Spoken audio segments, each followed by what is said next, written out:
Okay, so what you see now is me working on my Rokinon 135 lens. This lens over the last several 3 or 4 years has become one of the stalwarts in the astrophotography community because of how fast it is. The focal length is just the right focal length to get large deep sky objects, and it's just an all-around good lens. And it's not that big, so you can put it on a light tripod, or you can put it on like a Star Adventure 2 or Star Adventure Pro, whatever, that is unguided but tracks the night sky and does a fantastic job.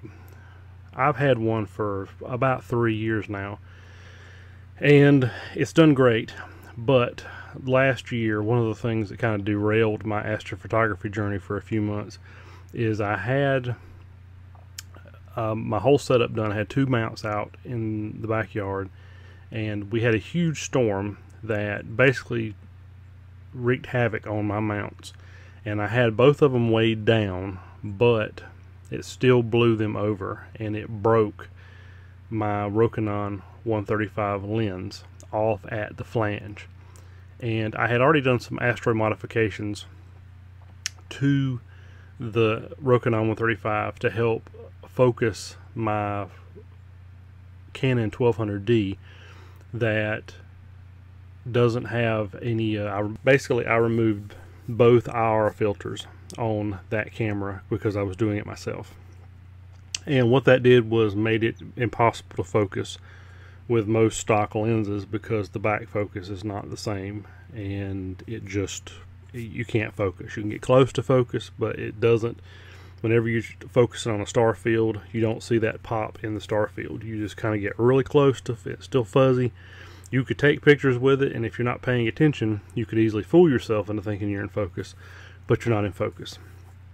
So I had already taken the flange apart to modify it, and here what you're seeing is me I had already put it together to see if the screws would hold.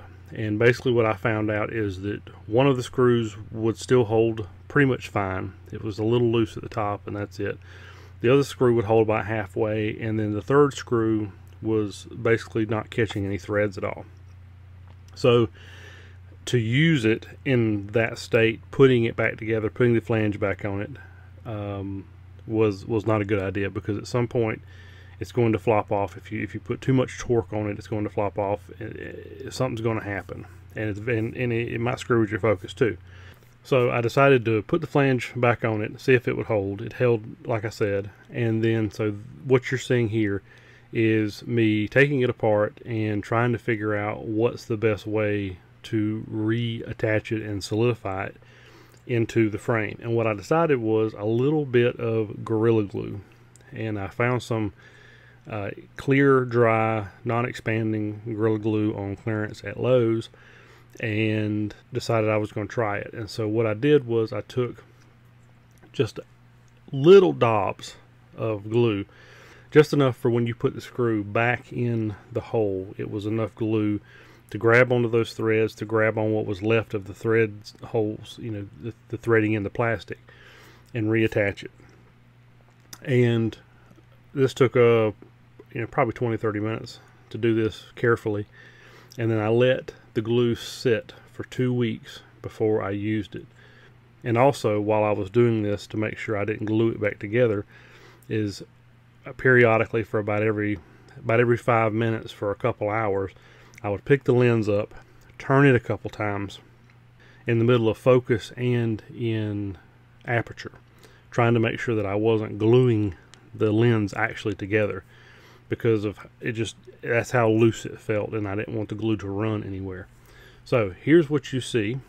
I did let it sit for 2 weeks, and it come out a great success. I'm still nervous about letting it sit up on a lens where it's attached to the camera body, and the camera is what's providing the stability for it, as opposed to attaching a mount to the lens itself and the camera body hanging off the back. And that's probably how I will go forward doing it. I've got one on order so that I can do that, because the one I had broke in the fall that broke the camera. But the last 2 days I've had it sitting up on a mount, supported like traditionally, like by the camera frame, and it's done fine. And here I want to show you the picture it took, because it come out, and in my mind I couldn't have asked for a better picture.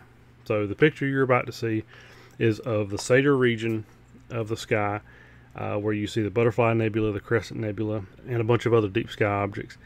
And I think the picture come out fabulous, and I'm very happy that it did.